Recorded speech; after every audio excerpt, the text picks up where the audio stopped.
Assalamu alaikum wa rahmatullahi wa barakatuh. Welcome to another episode of Sapient Thoughts, where we discuss theo-philosophical issues. We make an argument for Islam and we refute those specious claims made by the detractors. So let's take a look at what they say. They look at chapter 67 verse 5. وَلَقَدْ زَيَّنَّا السَّمَاءَ الدُّنْيَا بِمَصَابِيحٍ وَجَعَلْنَاهَا رُجُومًا لِلشَّيَاطِينَ, where it says that we have thereby adorned the sama' dunya, the worldly heaven, with luminaries, and we have made them pelting things for the devils. And they say this means, or how could this be the case, they question. They say, how could it be that you have these luminaries in the sky that are pelting devils? This is very unscientific, they say.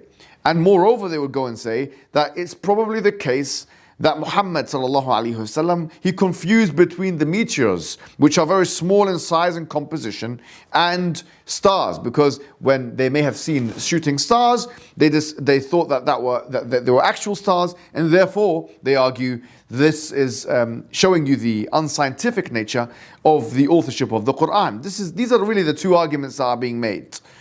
And let's be honest, the first argument is a foolish argument, because science is predicated on methodological naturalism. So what they're doing is a category mistake fallacy. They're using something which is predicated on methodological naturalism to attempt to detect that which is clearly in the realms of the metaphysical, which is in this case the devil.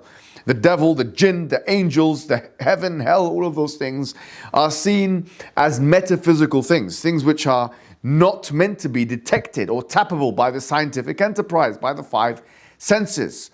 And thus, the first part of their argument is actually shame on them, really, for having this limited knowledge on this kind of thing, and entering an arena of polemics with this limited knowledge and embarrassing themselves and everybody else.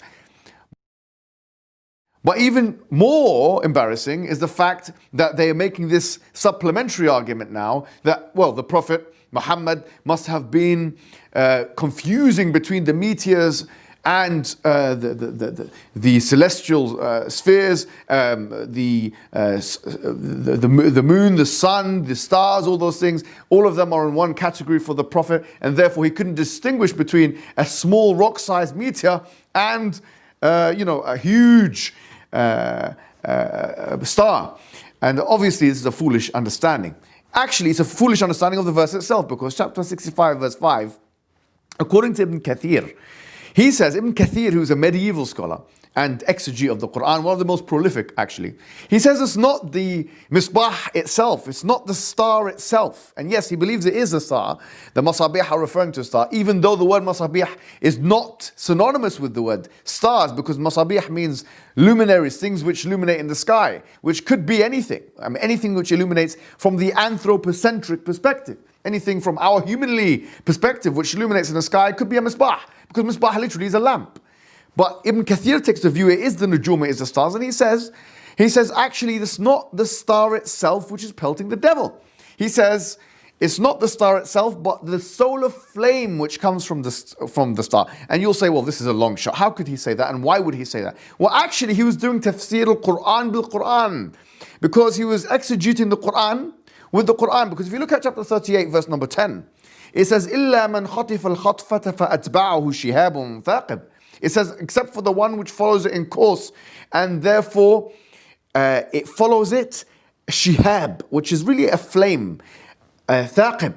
So here, this flame, shihabun thaqib, is correlated with what is mentioned in chapter 38 of the Qur'an, Surah As-Safat, where Allah subhanahu wa ta'ala says, وَلَقَدْ زَيَّنَّا السَّمَاءَ الدُّنْيَا بِزِينَةِ الْكَوَاكِبِ. We have therefore adorned the heavens with the zina, with the adornment of al-kawakib. Kawakib means, once again, it could mean stars. So here, if you correlate the two verses, it would suggest to us that actually it's not the star itself, but it's the shihab of the star. And you say, okay, well, I'm not convinced yet. Maybe that is the case, but I'm not convinced. Okay, if you're not convinced, no problem, because there's another hadith. This one's in Bukhari, where the Prophet himself, he said, رُبَّمَا. It could be the case, when he was talking to his companion, that devil is being pelted by shihab. Once again, shihab means a solar flame. So even if you look at the sunnah, the hadith, literature, once again, we realize that it's not the star itself, which is pelting the devil, but in fact it is the solar flame which is being emitted from the star, which is pelting the devil. And once again, you'll never be able to see this on a metaphysical perspective,